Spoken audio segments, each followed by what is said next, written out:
thinking that this would be another Klondike, 28 men came down here and established the town site of Eagle. About the same time, the Fort Egbert was established.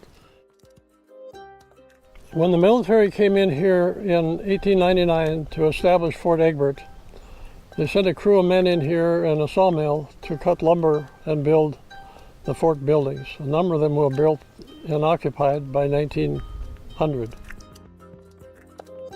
One of their duties was to see to it that these people did not starve to death, but had a chance to go back home again.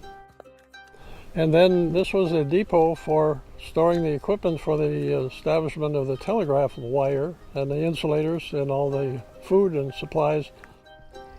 The telegraph was obsolete within 5 years when the wireless system came into being, and they established the wireless station up on top of the ridge just as you head out of town here with a big tall antenna. And the other reason for Fort Egbert was they took care of civil matters until the court system could be established.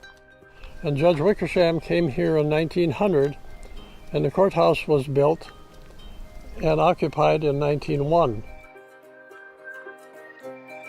In the meantime, Eagle was incorporated as the first incorporated city in the interior of Alaska. There was about 1,700 people in here at one time. So the fort was here till 1911. In 1910 they started to close it down, and those buildings were just left behind.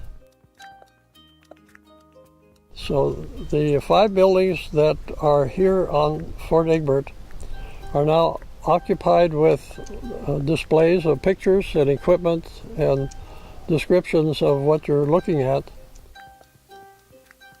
Right now the fort is maintained by the Bureau of Land Management. The grounds and the buildings are cared for by them, and the displays in these 5 buildings are the responsibility of the Historical Society. And it's not fancy or glitzy. It's what you see is what you see, and to dress it all up is not Eagle. And we have a lot of interesting things on display in the fort barn. It was big enough for about 60 animals.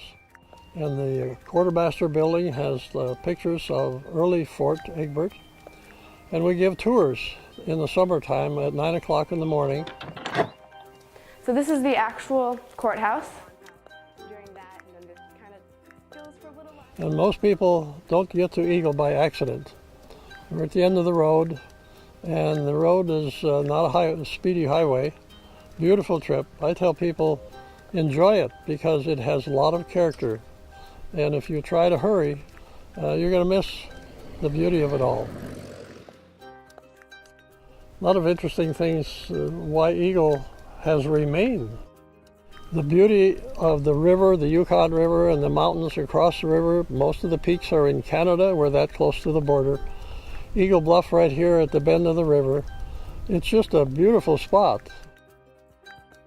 So that's kind of in a nutshell, why the fort was here, why Eagle is still here. Come see us.